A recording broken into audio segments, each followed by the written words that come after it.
Hello दोस्तों, हमने पिछली वीडियो में देखा था आईसी की संरचना के बारे में और उसके जो फंक्शंस होते हैं उसके बारे में। अब नेक्स्ट हम बात करते हैं जो आईसी रिलेटेड डिसऑर्डर होते हैं उनके बारे में। तो जो हम जब भी कोई डिसऑर्डर देखते हैं तो हम सबसे पहले जो एक क्राइटेरिया होता है हम उसको फॉलो करते हैं। तो हम जो कभी भी किसी डिजीज को देखते हैं तो हम सबसे पहले उसकी जो या तो बोल सकते हैं इंट्रो या डेफिनेशन देखते हैं।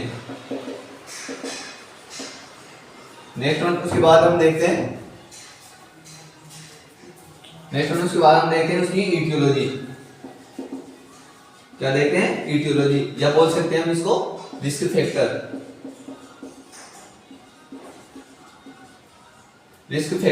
नेक्स्ट वन उसके बाद हम बात करते हैं जो इटियोलॉजी होती है उसके बाद में बात करते हैं उसकी pathophysiology.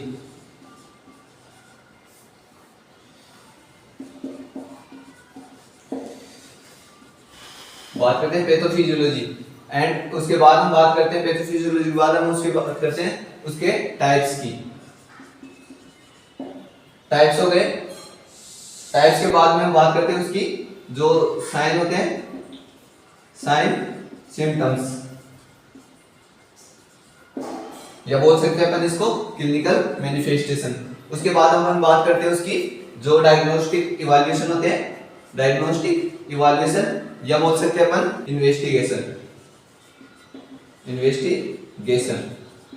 Next one last one अपन बात करते हैं उसका जो मैनेजमेंट होता है, मैनेजमेंट। तो जो उसका मैनेजमेंट होता है हम उसको मेनली तीन प्रकार से देखते हैं। पहला होता है, सबसे पहले हम देखते हैं उसका मेडिकल मैनेजमेंट, जिसमें हम उसको मेडिकल ट्रीटमेंट प्रोवाइड करवाते हैं। नेक्स्ट उसके बाद बात करते हैं हम सर्जिकल मैनेजमेंट की, जिसमें हम कोई भी सर्जरी कंडक्ट करते हैं। एंड लास्ट में हम बात करते हैं नर्सिंग मैनेजमेंट की,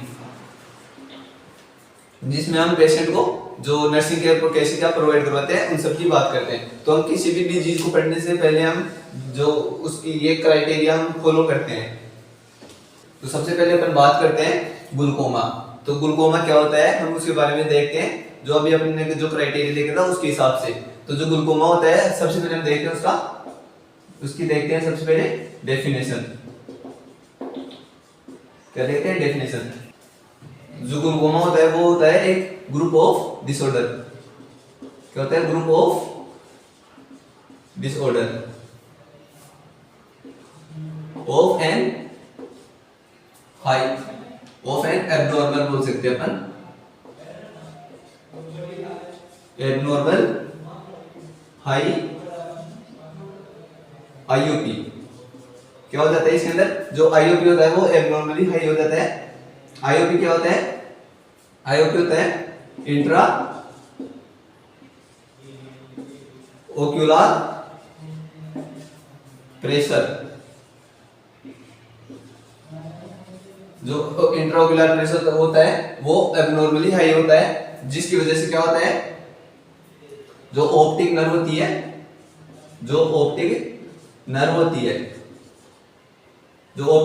वो डैमेज हो जाती है। क्या होती है? जो ऑप्टिक नर्व डैमेज होती है उसकी वजह से जो होता है, यानी कि हम बोल सकते हैं विजन फील्ड लॉस, यानी कि विजन फील्ड लॉस होता है जो ऑप्टिक नर्व डैमेज होते हैं उसकी वजह से। तो अपन ग्लूकोमा को देख सकते हैं। जो ग्लूकोमा होता है वो होता है एक ग्रुप ऑफ डिसऑर्डर होता है। क्या होता है? ग्रुप ऑफ डिसऑर्डर होता है जो कि एक एब्नॉर्मल हाई आईओपी की वजह से हो जाता है। यानी कि आईओपी क्या होता है? जो इंट्राओक्यूलर प्रेशर होता है वो जो होता है वो नॉर्मल से ज्यादा होता है। अब बात करते हैं, अगर जो आईओपी होता है वो ज्यादा हो जाता है तो क्या होता है? जो ऑप्टिक नर्व होती है वो डैमेज होने लगती है, और अगर जब ऑप्टिक नर्व डैमेज होगी तो जो हमारी ब्रेन को जो संदेश मिलते हैं वो नहीं मिल पाएंगे, और हमें जो ब्लड विजन वो क्या होते हैं जो विजन लॉस फील्ड लॉस होता है, यानी कि हम देखने में समर्थ नहीं हो पाएंगे।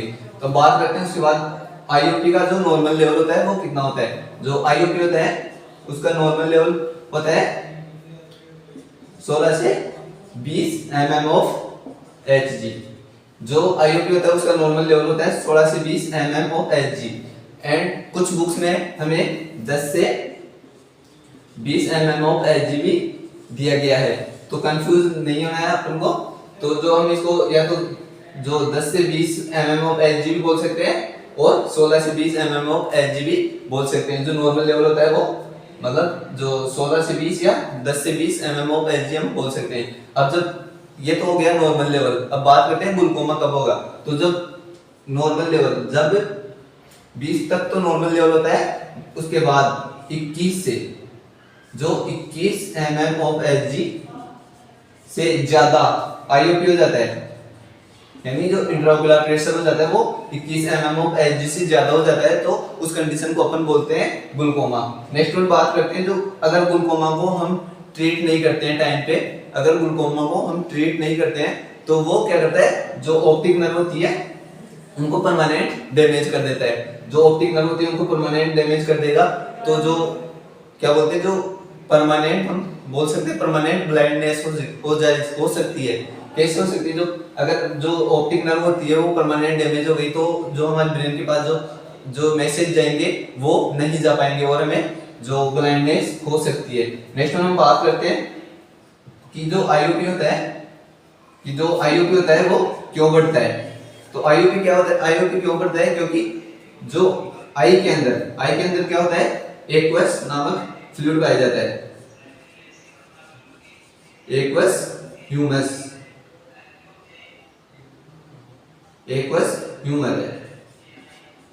नामक फ्लूइड पाया जाता है आई के अंदर, जो कि जो आई के अंदर एक्वस ह्यूमर नामक फ्लूइड पाया जाता है वो उसके अंदर कंजक्शन होने लगता है। आई के अंदर क्या हो जाता है, कंजक्शन होने लगता है, जिसकी वजह से जो एक्वस ह्यूमर है वो आई के अंदर ही जमा हो जाता है और जो IUP होता है वो बढ़ा सकता है, यानी कि जो IUP का लेवल होता है वो बढ़ सकता है। नेक्स्ट वन अपन बात करते हैं उसकी ईटियोलॉजी। जो ईटियोलॉजी होती है या अपन बोल सकते हैं रिस्क फैक्टर, तो यानी कि ईटियोलॉजी क्या होती है, मतलब कोजेज भी बोल सकते हैं अपन इसको, कि जो ग्लूकोमा हो रहा है वो कैसे हो रहा है पर्सन्स के अंदर। तो सबसे पहले हम इसके अंदर देखते हैं, ईटियोलॉजी के अंदर सबसे पहला आता है जेनेटिकली बोल सकते हैं अपन, जेनेटिकली बोल सकते हैं या बोल सकते हैं फैमिली हिस्ट्री, यानी कि बोल सकते हैं प्रीवियस फैमिली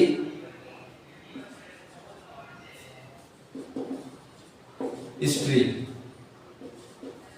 तो प्रीवियस फैमिली हिस्ट्री होती है, यानी कि जो अगर माता या पिता में से किसी को अगर ग्लूकोमा हो रखा है तो बच्चों में ग्लूकोमा होने के चांसेस ज्यादा होते हैं, या अपन बोल सकते हैं इस कंडीशन को अपन जेनेटिकली बोल सकते हैं, यानी कि जो पेरेंट्स से बच्चे में ट्रांसमिटर होती है उसको हम जेनेटिक बोल सकते हैं। यानी कि नेक्स्ट में बात करते हैं जेनेटिक्स के बाद में आता है एज, यानी कि तो जो एज अपन बोल सकते हैं मोर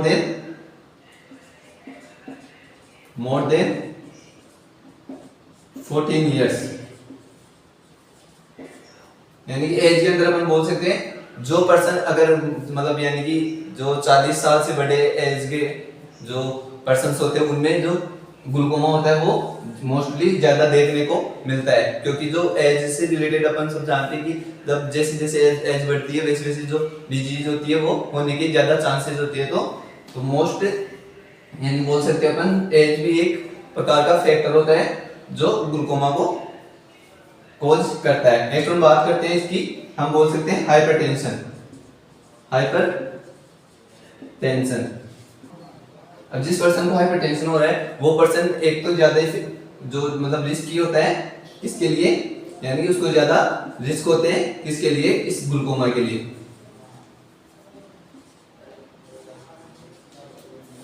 ग्लूकोमा ज्यादा रिस्क होते हैं ग्लूकोमा होने के लिए जो हाइपरटेंशन वाले पर्सन होते हैं उनको। नेक्स्ट हम बात करते हैं डायबिटिक मेलाइटस। जो डायबिटिक मेलाइटस होता है वो पेशेंट्स भी यानी कि रिस्की होते हैं ग्लूकोमा के लिए, या उनको भी हम ग्लूकोमा होने के चांसेस ज्यादा होते हैं। नेक्स्ट हम अपन बात करते हैं किसी भी इंजरी बोल सकते हैं अपन, इंजरी किसी भी इंजरी की वजह से अगर कोई जो ऑप्टिक नर्व होती है वो डैमेज हो सकती है, और जिसकी वजह से जो एक वेस्टोमर होता है वो अगर इंजरी की वजह से ऑप्टिक नर्व डैमेज हो सकती है तो जो पासेज होते हैं वो ब्रेन तक नहीं पहुंच पाएंगे और यानी कि जो हमें विजन लॉस हो सकता है। नेक्स्ट वन अपन बात करते हैं क्रॉनिक यूज ऑफ कॉर्टिकोस्टेरॉइड।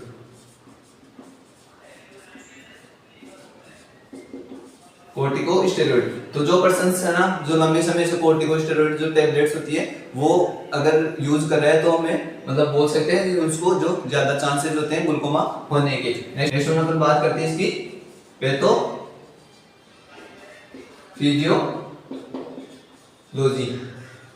बात करते हैं पैथोफिजियोलॉजी के बारे में। तो हमें जो देख अब सबसे पहले अपन बात कर सकते हैं, बोल सकते हैं ड्यू टू ईटियोलॉजिकल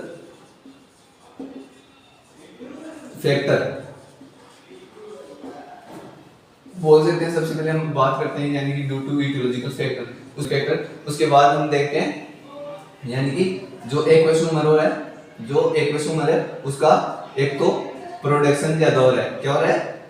हाई, बोल सकते हैं high production of aqueous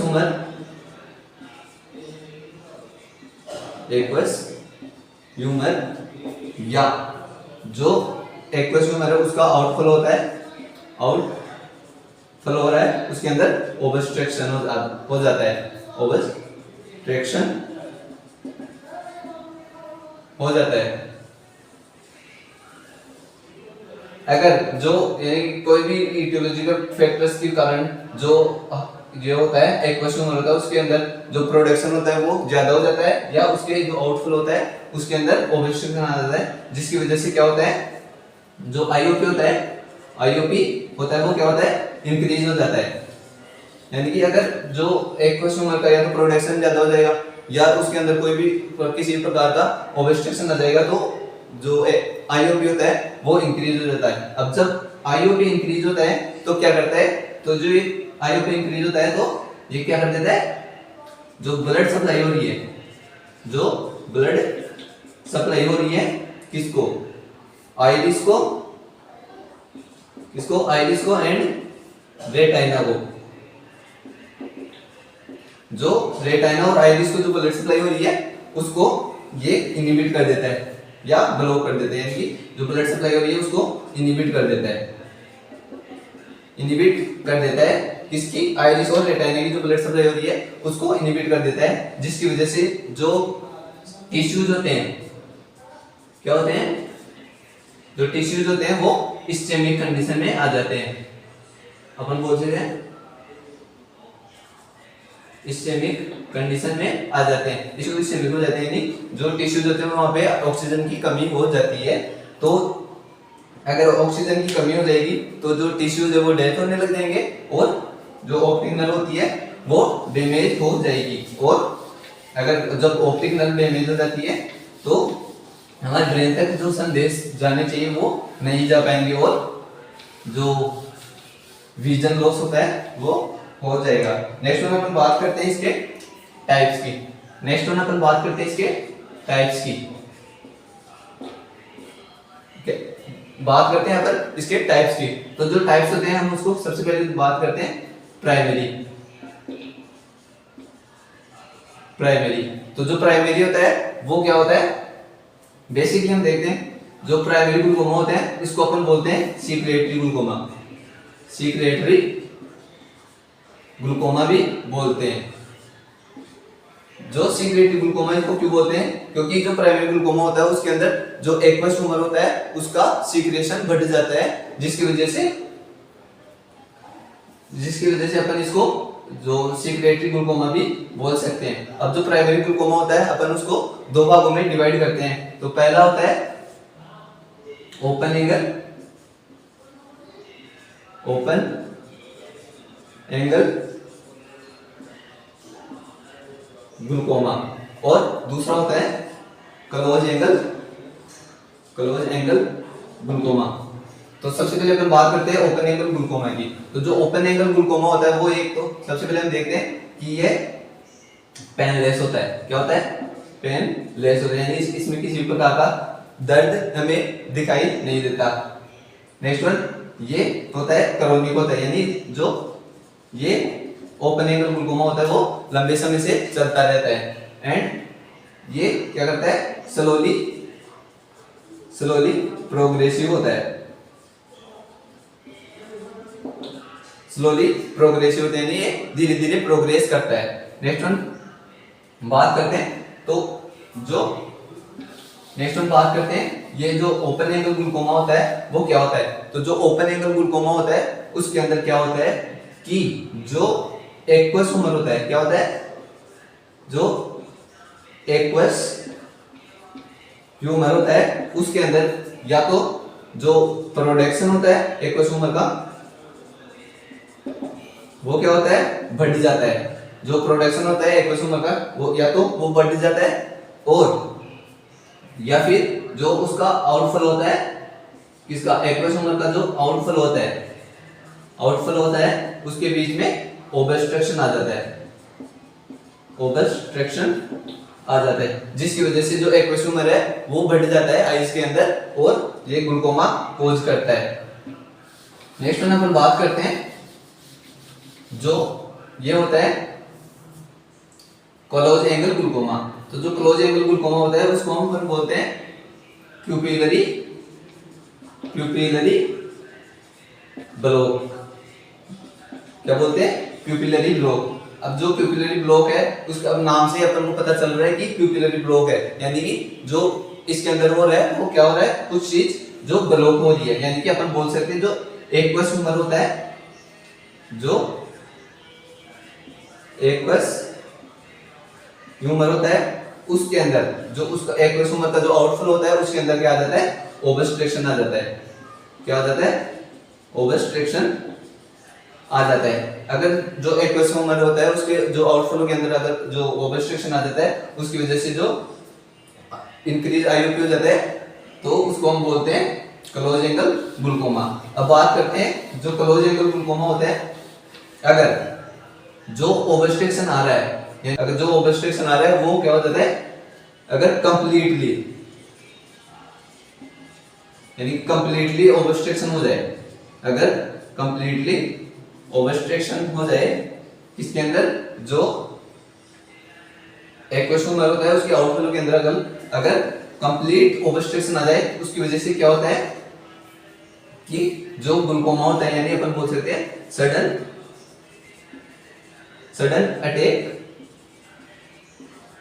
attack of glaucoma. अपन बोल सकते हैं सडन अटैक ऑफ ग्लूकोमा, यानी कि जो कंप्लीट ऑब्स्ट्रक्शन हो जाता है अगर आउटफ्लो के अंदर तो ये ग्लूकोमा का अटैक आ सकता है। अब नेक्स्ट में बात करते हैं हम इसके टाइप सेकंड की। तो जो टाइप सेकंड होता है वो होता है अपन बोलते हैं उसको सेकेंडरी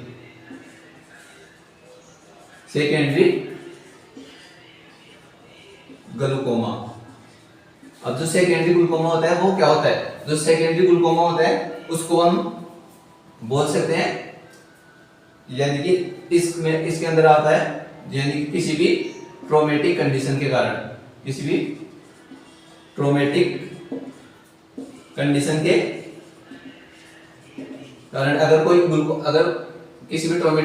कारण अगर ग्लूकोमा हो रहा है तो उसको हम सेकेंडरी ग्लूकोमा बोलते हैं, या किसी दूसरी डिजीज या किसी डिजीज बोल सकते हैं।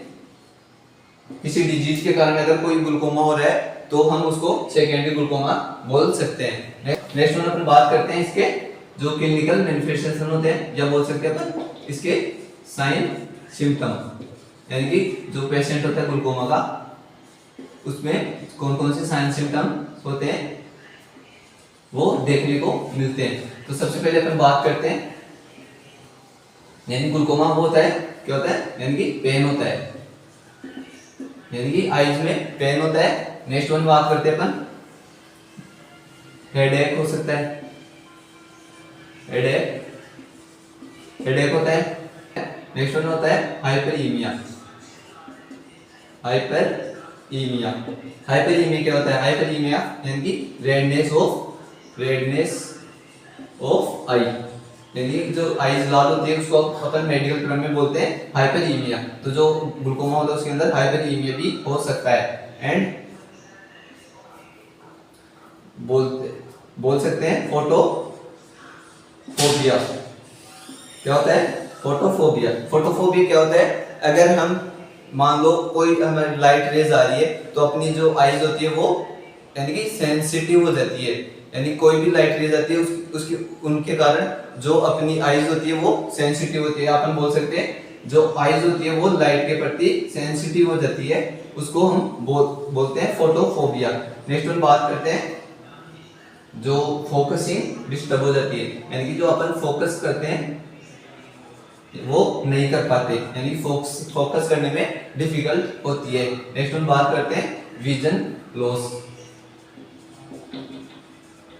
विजन लॉस हो सकता है, देखने को मिलता है। जो विजन लॉस होता है वो देखने को मिलता है पेशेंट के अंदर। एंड उसके बाद अपन बात करते हैं नोजिया वोमिटिंग।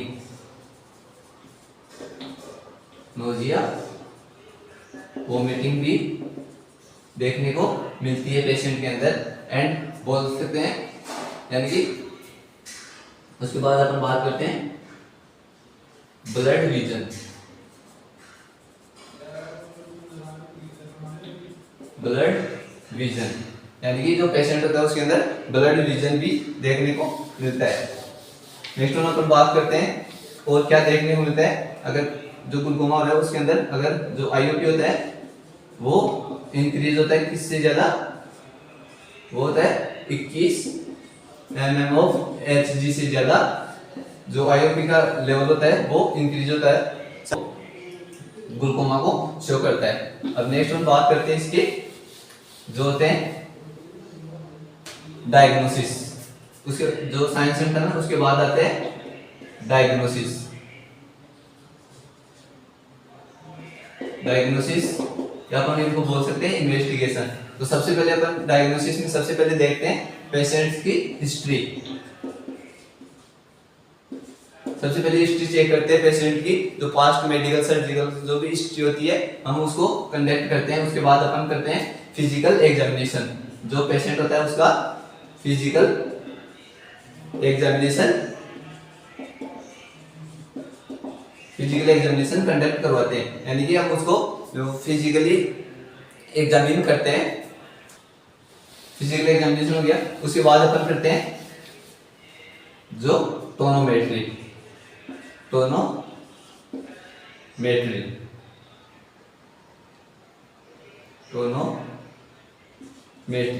टोनोमेट्री है वो हम करवाते हैं पेशेंट्स के अंदर। उसके बाद अपन करवा सकते हैं ऑप्थेल्मोस्कोपी। ऑप्थेल्मोस्कोपी क्या होती है? जो ऑप्थेल्मोस्कोपी करवाते हैं। उसके बाद अपन देखते हैं जो बात करते हैं स्लेनन चार्ट एग्जामिनेशन, यानी इसके अंदर जो एक स्पेसिफिक प्रकार का चार्ट होता है जो कि ऑप्थेल्मोलॉजिस्ट होता है उसके पास होता है, वो पेशेंट को यानी कि स्लेनन चार्ट एग्जामिनेशन करवाते हैं। नेक्स्ट वन आता है, उसके बाद आता है स्लिट लैम्प एग्जामिनेशन। तो स्लिट लैम्प एग्जामिनेशन आता है। तो जो ये टोनोमेट्री, ऑप्थेल्मोस्कोपी और जो स्लेनन चार्ट एग्जामिनेशन होता है और जो ये स्लिट लैम्प एग्जामिनेशन होता है उसका हम अलग से वीडियो लास्ट में अलग से वीडियो बना के नेक्स्ट। उसके बाद अपन बात करते हैं मैनेजमेंट की। क्या होता है